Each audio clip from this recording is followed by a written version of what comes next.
পুথিমাৰীত ভূমাফিয়া ত্ৰিমূৰ্তিৰ দপদপনি পুঁজিপতিৰ পিটনি পুতাৰ নামত নৈৰ পক্ষ খনন দৈনিক লাখ লাখ টকাৰ ৰাজহ আত্মসাত বনিয়া পক্ষক সম্পদ ধ্বংসযজ্ঞত মুক্ত সমৰ্থন শাসক গোষ্ঠীৰ শূন্য সহনশীলতাৰ এক জ্বলন্ত দৃষ্টান্ত ভৰত কনক ৰিজুক ভয় কৰে নেকি শীৰ্ষ বন বিষয়া কোন ৰাজনৈতিক নেতাৰ পৃষ্ঠপোষকতাত ত্ৰিমূৰ্তি বলিয়ান ঘূৰ্ণিদ্ৰাত বনমন্ত্ৰী পৰিমল শুক্লবৈদ্য ৰাজ্যৰ অন্যতম সৎ আৰু নিকা ভাৱমূৰ্তিৰ সম্পন্ন জ্যেষ্ঠ মন্ত্ৰী পৰিমল শুক্লবৈদ্যক যেন তিলমানো গুৰুত্ব নিদিয়ে বন বিভাগটোৰ একাংশ দুৰ্নীতিগ্ৰস্ত শীৰ্ষ বন বিষয়া আৰু বক্ৰপথেৰে চৰকাৰী ৰাজহ আত্মসাত কৰা কাঠমাফিয়া আৰু ভূমাফিয়াই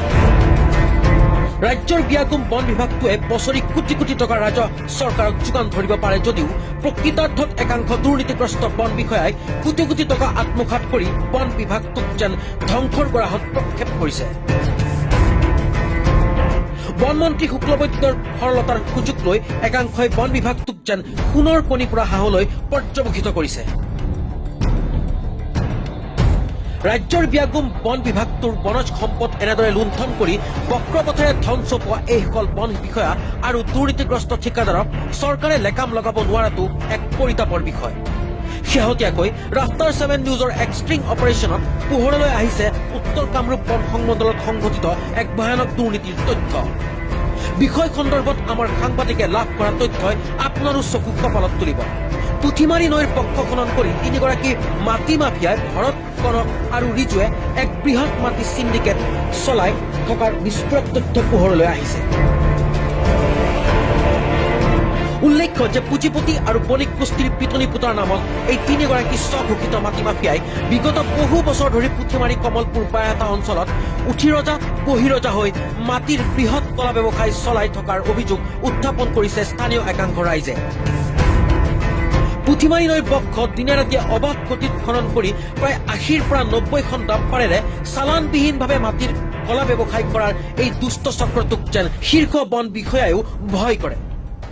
কোন প্ৰভাৱশালী ৰাজনীতিকৰ পৃষ্ঠপোষকতাত ভৰত কনক ৰিজুৱে এনেদৰে অবৈধ ব্যৱসায়ৰ সাম্ৰাজ্য বিস্তাৰ কৰিছে সেয়া আমাৰ পৰৱৰ্তী প্ৰতিবেদনত সবিস্তাৰে সম্প্ৰচাৰিত হ'ব আৰু তেতিয়াই ওলাই পৰিব জুলুঙাৰ মেকুৰী স্মৰ্তব্য যে পুথিমাৰী নৈৰ মথাউৰি সম্পূৰ্ণৰূপে বিধ্বস্ত কৰা এওঁলোকৰ অভাৰলোডিং মাটিৰ ডাম্পাৰ চলাচল বন্ধৰ ক্ষেত্ৰত আশ্চৰ্যজনকভাৱে ৰাজ্যৰ জলসম্পদ বিভাগৰ অভিযন্তাসকলো মৌন এই কথা সংশ্লিষ্ট অঞ্চলৰ সকলোৱে জানে যে বাৰিষা কালত ভৰা পুথিমাৰী নৈয়ে মথাউৰি ভাগি বানপানী সৃষ্টি কৰাৰ ফলত কৃষক ৰাইজৰ লগতে ওচৰৰ গাঁওসমূহ কেনেদৰে প্লাবিত কৰে তাক নকৈ ব্যাখ্যা কৰাৰ প্ৰয়োজন নাই এই কথা সংশ্লিষ্ট অঞ্চলৰ সকলোৱে জানে যে বাৰিষা কালত ভৰা পুথিমাৰী নৈয়ে মথাউৰি ভাগি বানপানী সৃষ্টি কৰাৰ ফলত কৃষক ৰাইজৰ লগতে ওচৰৰ গাঁওসমূহ কেনেদৰে প্লাবিত কৰে তাক নকৈ ব্যাখ্যা কৰাৰ প্ৰয়োজন নাই